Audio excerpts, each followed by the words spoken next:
Doctor B R. Ambedkar ಬಾಲಕಿಯರ ವಸತಿ ಶಾಲೆ. Doctor B R. ಅಂಬೇಡ್ಕರ್ ಬಾಲಕಿಯರ ವಸತಿ ಶಾಲೆ ಉಚಿತ ಶಿಕ್ಷಣ ಮಕ್ಕಳ ಸರ್ಕಾರದ್ದು.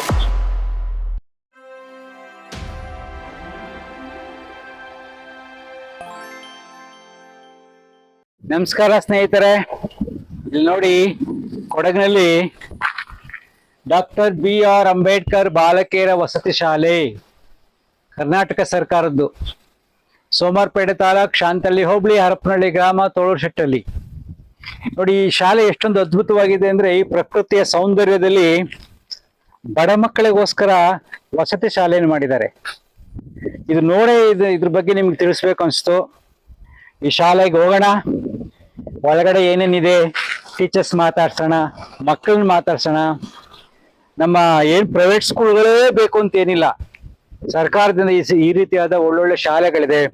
ಸಾಮಾನ್ಯ ಜನರು, ಬಡವರು ಅದರಲ್ಲಿ ಇದನ್ನೆಲ್ಲ ಉಪಯೋಗಿಸ್ಕೊಳ್ಳಿ ಅನ್ನತಕ್ಕಂಥ ಮನಸ್ಥಿತಿ ಎಲ್ಲರಿಗೂ ಬರಬೇಕು. ನನಗಂತೂ ತುಂಬಾ ಖುಷಿ ಆಯ್ತು, ಅದ್ಭುತವಾಗಿದೆ. ಬನ್ನಿ ಹೋಗೋಣ, come let's get in. Sir ನಮಸ್ಕಾರ. ಸರ್ ನಮಸ್ಕಾರ. ಓಕೆ, ಇಲ್ಲಿ ಇನಿಕನಹಳ್ಳಿ ಇದು ಅದ್ಭುತವಾದ ಶಾಲೆ ಅಂಬೇಡ್ಕರ್ ವಸತಿ ನಿಲಯ ಅಲ್ವಾ? Doctor B R. ಅಂಬೇಡ್ಕರ್ ಬಾಲಕಿಯರ ವಸತಿ ಶಾಲೆ. ಬಾಲಕಿಯರ್ ಮಾತ್ರ. ನಮ್ಮ ಕೊಡಗಿನಲ್ಲಿ ಇದೊಂದೇ ಒಂದು ಬಾಲಕಿಯರ ವಸತಿ ಶಾಲೆ ಕೊಡಗಿನಲ್ಲಿ. ಬಾಕಿ ಎಲ್ಲ ಕಡೆ ಕೋ ಎಜುಕೇಶನ್ ಇದೆ, ಸಹ ಶಿಕ್ಷಣ ಇದೆ. ಅಂದ್ರೆ 25 ಒಂದು ತರಗತಿ ನಮ್ಗೆ 50 ಮಕ್ಕಳಿಗೆ ಅವಕಾಶ ಇದೆ. ಅದರಲ್ಲಿ 25 ಹುಡುಗರು, 25 ಹುಡುಗಿಯರು ಇದ್ದಾರೆ. ಆದ್ರೆ ನಮ್ಮ ಶಾಲೆಯಲ್ಲಿ ಮಾತ್ರ ಎಲ್ಲ 50 ಮಕ್ಕಳು ಹುಡುಗಿಯರೇ. ಹಾಗಾಗಿ ನಮ್ಮ ಇಡೀ ಕೊಡಗಿನಲ್ಲಿ ಎಲ್ಲ ಮೊರಾರ್ಜಿ ಶಾಲೆಗಳಲ್ಲಿ ನಮ್ಮ ಈ ಅಂಬೇಡ್ಕರ್ ಶಾಲೆ ಮಾತ್ರ ಒಂದು ಬಾಲಕಿಯರ ವಸತಿ ಶಾಲೆ ಮಾತ್ರ. ಇದೊಂದು ವಿಶಿಷ್ಟ ಇದೆ. ಸೊ ಕರ್ನಾಟಕದಲ್ಲಿ ಇದೆ, ತುಂಬಾ ಇದೆ. ಬೇರೆ ನಮ್ಮ ಕೊಡಗಿನಲ್ಲಿ ಮಾತ್ರ ಇದೊಂದೇ ಇರೋದು. ಸೊ ಇಲ್ಲಿಗೆ ಅಡ್ಮಿಷನ್ಸ್ ತಗೋಬೇಕಾದ್ರೆ ಥ್ರೂಔಟ್ ಕರ್ನಾಟಕ ಬರ್ತಾರೆ ಅಥವಾ ಕೊಡಗು ಜಿಲ್ಲೆಯಲ್ಲಿ 5ನೇ ತರಗತಿಯಲ್ಲಿ ಓದ್ತಿರುವಂತಹ ಯಾವುದೇ ಜಾತಿಗೆ ಸಂಬಂಧಿಸಿದಂತಹ ವಿದ್ಯಾರ್ಥಿ ಅಥವಾ ವಿದ್ಯಾರ್ಥಿನಿ, ನಮ್ಮಲ್ಲಿ ವಿದ್ಯಾರ್ಥಿನಿ ಮಾತ್ರ 5ನೇ ತರಗತಿಯಲ್ಲಿ ಓದ್ತಿರುವಂತಹ ವಿದ್ಯಾರ್ಥಿನಿ ಯಾರು ಇರ್ತಾರೆ ಅವರು ಒಂದು ಸಿಇಟಿ ಎಕ್ಸಾಮ್ ಅನ್ನ ಬರೀಬೇಕು. ಅದು ಜಿಲ್ಲೆಯಲ್ಲಿ ಒಂದು ತಾಲೂಕು ಕೇಂದ್ರಗಳಲ್ಲಿ ಅದನ್ನ ನಡೆಸಲಾಗುತ್ತೆ. ಯಾವಾಗ ಅದು ಸಾಮಾನ್ಯವಾಗಿ ಫೆಬ್ರವರಿಯಲ್ಲಿ ಅದನ್ನ ಆದೇಶವನ್ನ ಹಾಕ್ತಾರೆ. ಮಾರ್ಚ್ ಮೊದಲನೇ ವಾರ ಅಥವಾ 2ನೇ ವಾರದಲ್ಲಿ ಅದಕ್ಕೆ ಎಕ್ಸಾಮ್ ಇರುತ್ತೆ.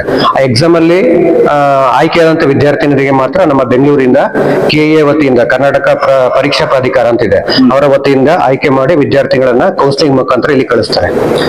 ಆ ವಿದ್ಯಾರ್ಥಿನಿ ಆಯ್ಕೆ ಎಕ್ಸಾಮ್ ಬರೆದ ನಂತರ ಬರೆಯುವಾಗಲೇ ಅವರು ಯಾವ ಶಾಲೆಗೆ ಆಯ್ಕೆ ಆಗ್ಲಿಕ್ಕೆ ಆಸೆ ಪಟ್ಟಿದ್ದಾರೆ ಅವರು ಆ ಹೆಸರನ್ನು ನಮೂದಿಸಿದರೆ ಅವರ ರ್ಯಾಂಕ್ ಅನುಗುಣವಾಗಿ, ಅವರ ಜಾತಿಗೆ ಅನುಗುಣವಾಗಿ ಅವರಿಗೆ ಅವಕಾಶ ಮಾಡಿಕೊಡ್ಲಾಗುತ್ತೆ.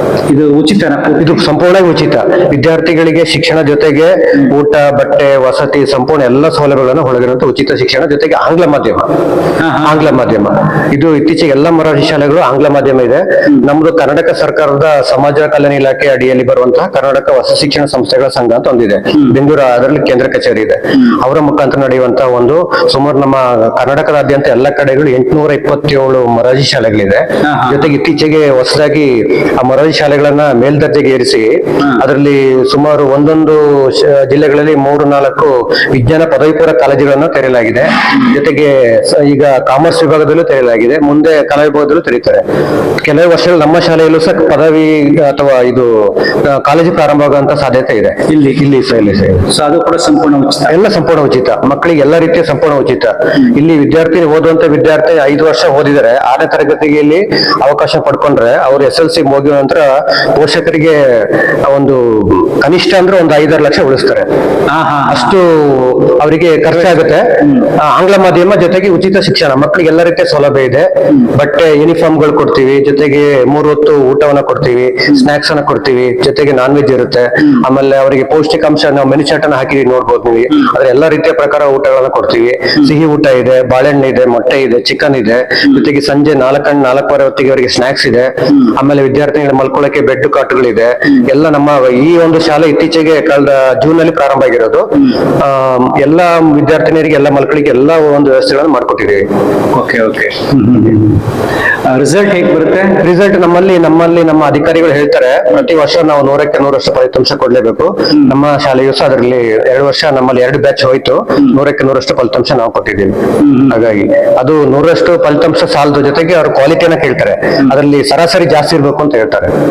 ಹಾಗಾಗಿ ಸೊ ಹೈಯರ್ ಎಜುಕೇಶನ್ ತುಂಬಾ ಜನ ಹೋಗ್ತಾರಲ್ಲ, ತುಂಬಾ ಜನ ಹೋಗ್ತಾರೆ. ಮೊರಾರ್ಜಿಯಲ್ಲಿ ಓದಂತ ಮಕ್ಕಳಿಗೆ ಬರೀ ಶಿಕ್ಷಣ ಮಾತ್ರ ಅಲ್ಲ, ಅವರಿಗೆ ಜೀವನ ಶೈಲಿಯನ್ನ ಹೇಳ್ಕೊಡ್ತೀವಿ. ಯಾಕಂದ್ರೆ ಅವ ಒಂದು ವಿದ್ಯಾರ್ಥಿ ಶಾಲೆಗೆ ಸೇರಿದಾಗ 6ನೇ ತರಗತಿ ಸೇರಿದಾಗ ಆ ವಿದ್ಯಾರ್ಥಿ ತನ್ನ ತಲೆಯನ್ನ ತಾನೇ ಬಚ್ಕೊಳ್ಬೇಕು, ತನ್ನ ಡ್ರೆಸ್ ಅನ್ನ ತಾನು ನೀಟಾಗಿ ವಾಶ್ ಮಾಡ್ಕೋಬೇಕು, ಬಟ್ಟೆ ತೊಳಿಬೇಕು, ಆಮೇಲೆ ತನ್ನ ದೇಹವನ್ನ ತಾನೇ ಶುಚಿಯಾಗಿ ಇಟ್ಕೋಬೇಕು, ತನ್ನ ಟ್ರಂಕ್ ಅನ್ನ ಶುಚಿಯಾಗಿ ಇಟ್ಕೋಬೇಕು, ತರಗತಿ ಕೊನೆಯನ್ನ ಶುಚಿಯಾಗಿ ಇಟ್ಕೋಬೇಕು, ತಾನು ಉಂಡಂತಹ ಪ್ಲೇಟ್ ಅನ್ನ ಅವಳೇ ತೊಳಿಬೇಕು. ಹೀಗೆ ಜೀವನದ ಒಂದು ಪಾಠವನ್ನ ಹೇಳ್ಕೊಡುತ್ತೆ. ಜೊತೆಗೆ ಎಲ್ಲವೂ ವೈಯಕ್ತಿಕವಾಗಿ ಅವಳೇ ಸ್ವತಃ ಮಾಡೋದ್ರಿಂದ ಅವಳಲ್ಲಿ ಒಂದು ಆತ್ಮವಿಶ್ವಾಸ ಹೆಚ್ಚಾಗುತ್ತೆ. ಪೋಷಕರ ಮೇಲೆ ಅವಲಂಬನೆ ಆಗುವಂತದ್ದು ತುಂಬಾ ಕಡಿಮೆ ಇಲ್ಲಿ, ಅದೊಂದು. ಯಾಕೆಂದ್ರೆ ಎಲ್ಲ ಈಗಿನ ಕಾಲದಲ್ಲಿ ಪ್ರೈವೇಟ್ ಸ್ಕೂಲಲ್ಲೇ ಓದಿಸ್ಬೇಕು ಅಂತಕ್ಕಂಥ ಒಂದು ಹೌದೌದು, ಮನೋಭಾವನೆ ಇದೆ. ಈ ಕಡೆ ಬಂದಾಗ ಈ ಅದ್ಭುತವಾದ ಜಾಗ ನೋಡಿದಾಗ ನಾನು ನಿಮ್ಮನ್ನ ಇಂಟರ್ವ್ಯೂ ಮಾಡಿ ಇದ್ರ ಬಗ್ಗೆ ನಮ್ಮ ಶಾಲೆ ಬಗ್ಗೆ ಹೇಳ್ಬೇಕಂದ್ರೆ 2017ರಲ್ಲಿ ಪ್ರಾರಂಭ ಆಯ್ತು. ಇದು ಸುಮಾರು 4-5 ವರ್ಷಗಳ ಕಾಲ ನಮ್ಮ ಸೋಮವಾರಪೇಟೆ ಕೇಂದ್ರ ಕಚೇರಿಯಲ್ಲಿ ಅಲ್ಲಿ ಒಂದು ಬಾಡಿಗೆ ಕಟ್ಟಡ ನಡೀತಾ ಇದ್ದೀವಿ. ಅಲ್ಲಿ ನಡೀತಾ ಇತ್ತು. ಅಲ್ಲಿ ಹಲವಾರು ಸಮಸ್ಯೆಗಳಿತ್ತು, ಮಕ್ಕಳಿಗೆ ಮೂಲಭೂತ ಸಮಸ್ಯೆಗಳಿತ್ತು, ಸೌಕರ್ಯಗಳಿರ್ಲಿಲ್ಲ. ಆದ್ರೂ ಸಹ ಪೋಷಕರು ಮತ್ತು ನಮ್ಮ ವಿದ್ಯಾರ್ಥಿನಿಯರ ಸಹಾಯದಿಂದಾಗಿ ನಾವು ಯಾವುದೇ ಸಮಸ್ಯೆ ಇಲ್ಲದೆ ನಡೆಸ್ಕೊಂಡು ಬಂದ್ವಿ. ಈಗ 25 ಕೋಟಿಗಳ ಖರ್ಚಿನಲ್ಲಿ ಈಗ ಒಂದು ಹೊಸ ಒಂದು ಭವ್ಯವಾದಂತ ಸುಂದರವಾದಂತ ಈ ತುಳಸಿಟಳ್ಳಿಯ ಪರಿಸರದಲ್ಲಿ ಪ್ರಾರಂಭ ಆಗಿದೆ. ನಾವು ಒಂದು ರೀತಿಯಲ್ಲಿ ಒಂದು ಮಾತನ್ನ ಹೇಳ್ಬೋದು, ಗುಡಿಸಲಿಂದ ಅರಮನೆಯ ಕಡೆಗೆ ಅಂತೇಳಿ ನಮ್ಮ ವಿದ್ಯಾರ್ಥಿಗಳು ಆ ರೀತಿ ಒಂದು ಒಳ್ಳೆ ಒಂದು ವಾತಾವರಣದಲ್ಲಿ ವಿದ್ಯೆಗೆ ಮೊದಲಿನಲ್ಲಿ ಪ್ರೌಢಶಾಲೆ ಇತ್ತು. ಇಲ್ಲಿ ಒಂದು ಯಾವ್ದಂದ್ರೆ ಪ್ರಸಾದ ಪ್ರೌಢಶಾಲೆ ಇತ್ತು. ಅದು ಕಾರಣಾಂತರಗಳಿಂದ ಮುಚ್ಚಿ ಹೋದಾಗ ಅಲ್ಲಿನ ಆಡಳಿತ ಮಂಡಳಿಯವರು ನಮಗೆ ಇದಕ್ಕೆ ಅವಕಾಶ ಮಾಡಿಕೊಟ್ರು. ಹಾಗಾಗಿ ಇಲ್ಲಿ ಒಂದು ಸುಮಾರು 8 ಎಕರೆಗಿಂತ ಹೆಚ್ಚಿಗೆ ಜಾಗವನ್ನು ನಮ್ಮ ಶಾಲೆಗೆ ಮೀಸಲಿಟ್ಟು ಅಲ್ಲಿ ಸುಮಾರು 25 ಕೋಟಿ ರೂಪಾಯಿಗಳ ವೆಚ್ಚದಲ್ಲಿ ಒಂದು ಅತ್ಯಾಧುನಿಕವಾದಂತಹ ಎಲ್ಲಾ ಸೌಲಭ್ಯಗಳನ್ನು ಒಳಗೊಂಡಂತ ಒಂದು ಭವ್ಯವಾದಂತಹ ಒಂದು ಕಟ್ಟಡ ಇದೆ. ನಮ್ಮ ವಿದ್ಯಾರ್ಥಿಗಳು ಒಳ್ಳೆ ಒಂದು ಅನುಭವನ ಪಡಿತಾ ಇದ್ದಾರೆ. ಇದು ಕರ್ನಾಟಕ ಸರ್ಕಾರ ಅಲ್ಲ, ಅದು ಕೇಂದ್ರ ಸರ್ಕಾರ ಅಂದ್ರೆ ಇದು ಕರ್ನಾಟಕ ಸರ್ಕಾರ. ನಮ್ಮ ಎಲ್ಲವೆಲ್ಲೂ ಕರ್ನಾಟಕ ಸರ್ಕಾರ ಸೇರುತ್ತೆ, ಸಮಾಜ ಕಲ್ಯಾಣ ಇಲಾಖೆಯಲ್ಲಿ ಸೇರುತ್ತೆ ಇದು. ಸಮಾಜ ಇದರಲ್ಲಿ ಈಗ ನಮ್ಮಲ್ಲಿ ಪರಿಶಿಷ್ಟ ಜಾತಿ ವಿದ್ಯಾರ್ಥಿನಿಯರು ಜಾಸ್ತಿ ಇದ್ದಾರೆ.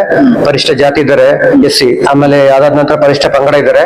ಆಮೇಲೆ ಎಲ್ಲಾ ವಿದ್ಯಾರ್ಥಿನಿಯರು, ಎಲ್ಲಾ ಜಾತಿ ವಿದ್ಯಾರ್ಥಿಗಳು ಇಲ್ಲಿ ಒಂದು ಕಡೆ ಕೂತ್ಕೊಂಡು ಓದ್ತಾ ಇದ್ದಾರೆ. ಮುಖ್ಯವಾಗಿ ಗ್ರಾಮೀಣ ಪ್ರತಿಭಾವಂತ ವಿದ್ಯಾರ್ಥಿಗಳಿಗೆ ಅವಕಾಶ ಮಾಡಿಕೊಡಲಾಗಿದೆ.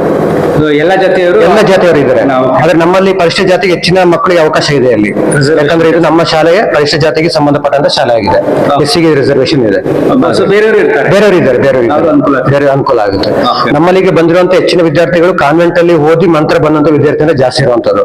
ಆಂಗ್ಲ ಮಾಧ್ಯಮದಲ್ಲಿ ಓದಿ ಬಂದಿರುವಂತ ವಿದ್ಯಾರ್ಥಿಗಳು ಅಲ್ಲಿ ಹಲವಾರು ಸಮಸ್ಯೆಗಳಿಂದ ಫೀಸ್ ಕಟ್ಟಕ್ಕಾಗದೆ ಅಥವಾ ಇಲ್ಲಿನ ಸೌಲಭ್ಯ ನೋಡ್ಕೊಂಡು ಇಲ್ಲ ಶಿಕ್ಷಣ ಪಡ್ಕೊಂಡು ಅಥವಾ ಇದ್ರ ಬಗ್ಗೆ ಶಾಲೆ ಬಗ್ಗೆ ಬೇರೆ ಕಡೆಯಿಂದ ಮಾಹಿತಿ ಪಡ್ಕೊಂಡು ಬಂದು ಸೇರಿದಂತ ಸಂಖ್ಯೆ ಜಾಸ್ತಿ ಇದೆ. ಹಾಗಾಗಿ ಯಾಕೆ ನಾನು ನೋಡಿದಾಗ ಈಗ ಸಿಟಿನಲ್ಲಿ ನೋಡ್ತಾ ಇರ್ತೀವಿ, ಎಲ್ಲ ಪ್ರೈವೇಟ್ ಸ್ಕೂಲ್ಗಳೇ ಬೇಕು, ಅಲ್ಲಿ ಚೆನ್ನಾಗಿ ಓದಿಸ್ತಾರೆ, ಮುಂದೆ ಬರಕ್ಕಾಗಲ್ಲ, ಹಿಂಗೆ ಗೌರ್ಮೆಂಟ್ ಸ್ಕೂಲ್ ಹೋದ್ರಿ ಅಂತ ಹೇಳ್ತಿರ್ತಾರೆ. ಈ ಜಾಗ ತುಂಬಾ ಸೊಗಸಾಗಿದೆ, ತುಂಬಾ ಚೆನ್ನಾಗಿದೆ, ಅದ್ಭುತವಾದ ಜಾಗ. ಪುಷ್ಪಗಿರಿಯ ತಪ್ಪಲು, ಜೊತೆಗೆ ಮಳೆಯ ತವರೂರು, ಜೊತೆಗೆ ಯಾವುದೇ ಒಂದು ನಮಗೆ ತೊಂದರೆ ಇಲ್ಲದೆ ವಾತಾವರಣ ತುಂಬಾ ಶುಭ್ರವಾಗಿರುವಂತ ವಾತಾವರಣ. ಎಲ್ಲರೂ ಬಂದಾಗ ನಮ್ಮ ಶಾಲೆ ಬಗ್ಗೆ ತುಂಬಾ ಇಷ್ಟಪಡ್ತಾರೆ. ಹಲವಾರು ಕಾರ್ಯಕ್ರಮಗಳಾದಾಗ ಬಂದ ಅಧಿಕಾರಿಗಳು, ತಹಸೀಲ್ದಾರ್ಗಳು ಇವರೆಲ್ಲ ಬಂದಾಗ ತುಂಬಾ ಖುಷಿ ಪಡ್ತಾ ಇದ್ದಾರೆ. ಹಾಗಾಗಿ ನಮಗೆ ಒಂದು ಒಳ್ಳೆ ವಾತಾವರಣ ಇದೆ. ಎಲ್ಲ ಕಡೆ ಆಮೇಲೆ ಮುಖ್ಯವಾಗಿ ಈ ಒಂದು ಶಾಲೆಗಳಿಂದ ಈ ಊರಿಗೆ ಒಂದು ಬೆಳಕಾಗಿದೆ. ಈ ತುಳಸಿಟಳ್ಳಿ ಅಂತ ಊರು ಎಲ್ಲ ಕಡೆ ಪ್ರಸಿದ್ಧವಾಯ್ತು. ಜೊತೆಗೆ ಊರಿ ಜನರಿಗೊಂದು ತುಂಬಾ ಸಂತೋಷ ಆಯ್ತು. ಅವರ ಮಕ್ಕಳಿಗೂ ಅವಕಾಶ ಮಾಡ್ಕೊಡ್ತಾ ಇದ್ದೀವಿ, ಸ್ಥಳೀಯ ಮಕ್ಕಳಿಗೆ ಅವಕಾಶ ಮಾಡ್ಕೊಡ್ತಾ ಇದೀವಿ. ಜೊತೆಗೆ ಊರಿಗೆ ಒಂದು ಜನಸಂಚಾರ ಹೆಚ್ಚಾಯ್ತು, ಊರಿಗೆ ಒಂದು ಬೆಳಕಾದಂತ ಶಾಲೆ ಇದು. ಚೆನ್ನಾಗಿದೆ, ತುಂಬಾ ಖುಷಿ ಆಯ್ತು. ಮಕ್ಕಳ ಜೊತೆ ನಾನು ಮಾತಾಡಿದೆ, ತುಂಬಾ ಖುಷಿ ಆಯ್ತು. ಈ ತರ ಎಲ್ಲಾ ಕಡೆ ಬಂದ್ಬಿಟ್ರೆ ನಮ್ಮ ಕರ್ನಾಟಕ ಸರ್ಕಾರದಿಂದ ಅದ್ಭುತವಾದ ಸಹಾಯ ಆಗುತ್ತೆ ಬಡ ಮಕ್ಕಳಿಗೆ, ಮುಖ್ಯವಾಗಿ ಬಡ ಮಕ್ಕಳಿಗೆ, ಗ್ರಾಮೀಣ ಬಡ ಮಕ್ಕಳಿಗೆ. ಈಗ ನಾನು ಹಳ್ಳಿಯಿಂದಲೇ ಬಂದದ್ದು. ಬಡ ಮಕ್ಕಳಿಗೆ ಪ್ರಯೋಜನ ಆದ್ರೆ ಅವ್ರಿಗೊಂದು ಅದ್ಭುತವಾದ ಶಕ್ತಿ ಇದೆ ಹೊರಗಡೆ ನಮ್ಮ ಓದ್ಬೇಕು ಅಂತ ಏನಿಲ್ಲ. ತುಂಬಾ ನೋಡಿದೀವಿ. ಎಲ್ಲ ಅರ್ಹತೆ ಹೊಂದಿರುವಂತ ಶಿಕ್ಷಕರು ನಮ್ಮಲ್ಲಿ ಇರುವಂತದ್ದು, ಎಲ್ಲ B.Ed ಆಗಿರುವಂತವ್ರು, ಜೊತೆಗೆ ಎಕ್ಸ್ಟ್ರಾ ಒಂದು ಡಿಗ್ರಿಗಳಾಗಿರುವಂತವ್ರು, ಅವರು ಆಯ್ಕೆ ಮುಖಾಂತರ ಬಂದಿರುವಂತವ್ರು. ಜೊತೆಗೆ ನಮ್ಮಲ್ಲಿ ವಿದ್ಯಾರ್ಥಿಗಳ ಶಾಲೆ ಇರುತ್ತೆ, ಮಹಿಳಾ ಶಿಕ್ಷಕರು ಜಾಸ್ತಿ ಇದ್ದಾರೆ. ಆಮೇಲೆ ಅವರಿಗೆ ಭದ್ರತೆ ಕೊಡ್ಲಿಕ್ಕೆ ಸೆಕ್ಯೂರಿಟಿ ಸಿಬ್ಬಂದಿ ಇದ್ದಾರೆ, ಕ್ಲೀನಿಂಗ್ ಮಾಡ್ಲಿಕ್ಕೆ ಸ್ವಚ್ಛತಾ ಸಿಬ್ಬಂದಿ ಇದ್ದಾರೆ. ಅವ್ರಿಗೆಲ್ಲರೂ ಕ್ವಾರ್ಟರ್ಸ್ ಅನ್ನ ಕೊಟ್ಟಿದೀವಿ. ಜೊತೆಗೆ ಅದಾದ ನಂತರ ಅಡಿಗೆ ಒಳ್ಳೆ ಒಂದು ರುಚಿ ಅಡಿಗೆ ಮಾಡ್ಲಿಕ್ಕೆ 3 ಹೊತ್ತು ಬಿಸಿ ಅಡಿಗೆ ಮಾಡ್ಕೊಡ್ತೀವಿ. ಅದಕ್ಕೆ ಸಂಬಂಧಪಟ್ಟ ಅಡಿಗೆಯವರಿದ್ದಾರೆ. ಹಾಗೆ ಮತ್ತೆ ನಮ್ಮಲ್ಲಿ D ಗ್ರೂಪ್ ಇದ್ದಾರೆ. ನಮ್ಮಲ್ಲಿ ವಿದ್ಯಾರ್ಥಿಗಳ ಆರೋಗ್ಯ ಸಮಸ್ಯೆ ನೋಡ್ಕೊಳ್ಳೋಕೋಸ್ಕರ ಒಬ್ರು ಕಾಯಂ ಆಗಿರುವಂತ ಒಬ್ರು ಮಹಿಳಾ ಶುಶ್ರೂಷಕರು ಇದ್ದಾರೆ, ನರ್ಸ್ ಇದ್ದಾರೆ ನಮ್ಮಲ್ಲಿದ್ದಾರೆ. ಪ್ರಾಥಮಿಕ ಟ್ರೀಟ್ಮೆಂಟ್ ಇಲ್ಲಿ ಕೊಡ್ತೀವಿ. ಆಗಿದ್ದಾಗ ನಾವು ಮತ್ತೆ ಸೋಮವಾರಪೇಟೆ ಕರ್ಕೊಂಡು ಹೋಗ್ತೀವಿ. ಹಾಗಾಗಿ ಟ್ರೀಟ್ಮೆಂಟ್ ಎಲ್ಲ ಉಚಿತ ಸರ್ ಮಕ್ಕಳಿಗೆ. ಯಾಕಂದ್ರೆ ನಾವಿಲ್ಲಿ ಬಂದಿರುವಂತ ಮಕ್ಕಳು ನೋಡಿದಾಗ ಅವರ ಮನೆಯ ಹಿನ್ನೆಲೆ ನೋಡಿದಾಗ ಆ ಮಕ್ಕಳಿಗೆ ಮನೆಯಲ್ಲಿ ಬೀದಿಯಲ್ಲಿ ಒಂದು 1,000 ರೂಪಾಯಿ ಫೀಸ್ ಅನ್ನ ಕಟ್ಟಕ್ಕಾಗದಿರಂತ ಪರಿಸ್ಥಿತಿ ನಾವು ನೋಡ್ತೀವಿ. ಆ ಮಟ್ಟಕ್ಕೆ ಸಮಸ್ಯೆ ಇದೆ ಮಕ್ಕಳಿಗೆ.